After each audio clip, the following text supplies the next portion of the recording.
Focus mo dito sa kabila.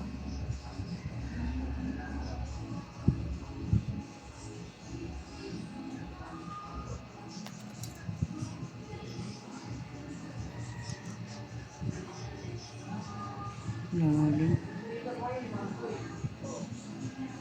Ito nakabaon, ah.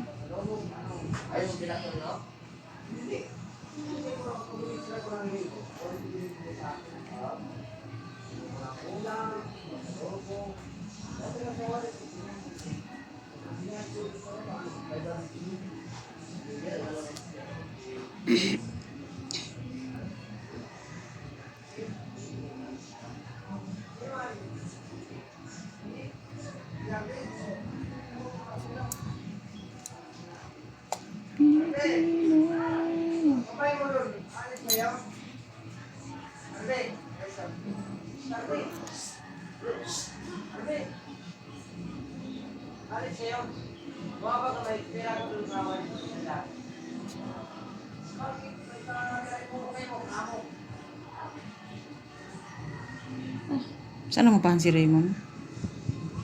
Ay, doon na sa baba. Dito kay Ate Wing. Sa bahay ni Ate Wing dyan sa baba. 2-5. Kasama yung... Pumunta yun sa bahay, nagpalinis. Kasama yung parang may edad na yung babae. Kasama niya hanggang ngayon? Oo. Kasi nung nakaraan, nung December hanggang dyan sila kay Dudong, ilang buwan din sila dyan. Saan Dudong? Dyan, ito Dudong. Ito, tapat ko. May nabakante dun sa bahay ni Ate Wing sa baba. Lumipat sila? Lumipat sila, kaya malawak dun Nakaipon sila ng gamit.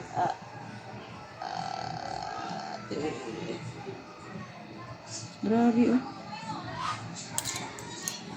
May edad na yung babae. Pero sabi ni Ate Marlene, bata pa daw yun. Pero sa tingin ko, hindi sila bagay.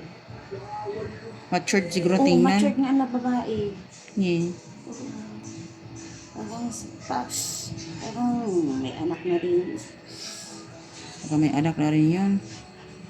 Siya, may tsura kaya yung si Raymond, yung anak ni Ate Marlene. Wait lang. Sakit talaga to kay nakabaon. Yun ba yung mas matanda kay ano? Kay? Kuya Marvin? Matanda si Marvin? Si Marvin may kinakasama na din. Ay! Ay, iba pala yung nanganak na. Ay, grabe. Ayun yung ano? Na. Sino ba yung... Si Joel yung ano? Si Joel yung may anak na. Yata. Oo, may binabantay ni Ate Marlene sa Taytay. Alam mo dati maliliit pa yan sila. Dumating ako Medyo dito. ang anak ni Ate Marlene yung babae na nga nagmana sa kanyang mukha. Oo. Si Marvin, maputi din eh. Ano na yun, yung nanay nila maganda. Ay, yung lola nila maganda. Siguro nagmana yun sa side ng ama niyo. Kasi si Ate Marlene ang mukha. May mga itsura sila. Ang mukha ni Ate Marlene sa anak niyang babae. Pati ilong. Yun si Raymond, may tsura eh. Sabi ko lang, di man daw ko naghanap ng babae na ano. Kasi parang matanda na eh. Kasi manap-hanap siya ng ano. Yung ano mo ba, bagay sa kanya. Pag nakita mo ate, nakasabihin, ayun. Minsan nagja-jogging yan doon si Raymond sa Blue Mountain. Pero hindi ko nga nakikita. Sa bagay, gabi na yun umuwi. Hindi, kasi na-assign siya sa malayo. Ngayon, Nung nakaranay na palinis sa akin eh. ay, baka walang tao dyan. O baka minsan lang dyan umuwi. Likot mo. Alikot ba? Kasi minsan ang babae, nung dito sila kay Dudong, ang tao dyan ang babae. Kaya dito yun sa akin nagsasampay. Masipag kayo na ano, si Raymond maglaba. Pagdating sa trabaho, maglalaba pa yan. Pero ano na yung babae, edad na. Yung asawa din ni Marvin, may edad na din. Be? Oo. May ano daw yun, sabi ni Ate Marlene. May anak na yata. Yung asawa ni Marvin. Guardia. Maputi. Sabi ko, Ate Marlene, siguro katapat mo yan. Mukhang maliit ang mukha. Sabi niya, hindi, mabait naman. Sabi nga ni Raymond, hindi sila magkasundo eh. Kaya nga yata si Raymond nangupahan. Oo, kasi ayaw niya, maldita daw, maano daw. Maalata nga sa mukha. May ugali daw. Maputi siya, Ate Marie, na maliit lang. Eh, yung kay Hindi na sila Raymond, magkasunduin, ang sabi niya. yung kay Raymond naman, ay nako, amasuna yun. Sabi niya, mag-aaway lang kami magkapatid, kaya lumayo na lang daw siya. Tapos may mga partner na sila. Lumayo na lang daw siya. Tama din.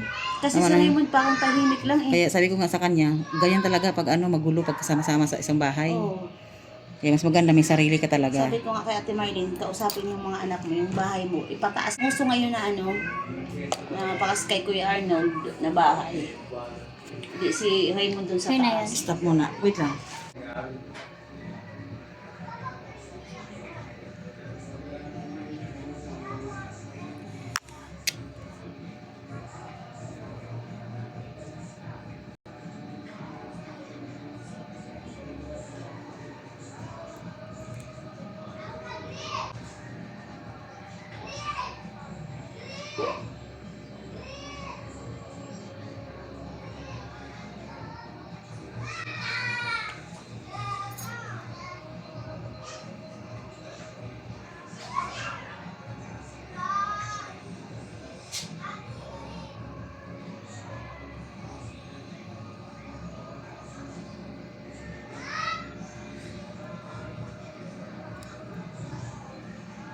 Wala yung ano.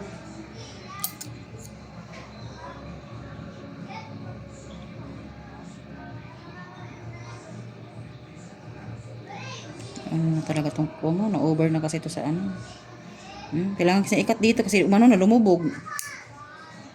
Oh, di ba? Ito.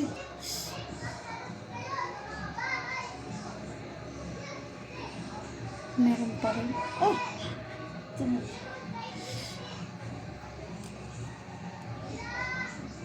Meron pa. Hindi yan, hindi yan.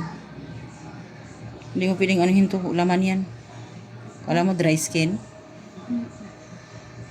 Tama na yan? Mm-mm.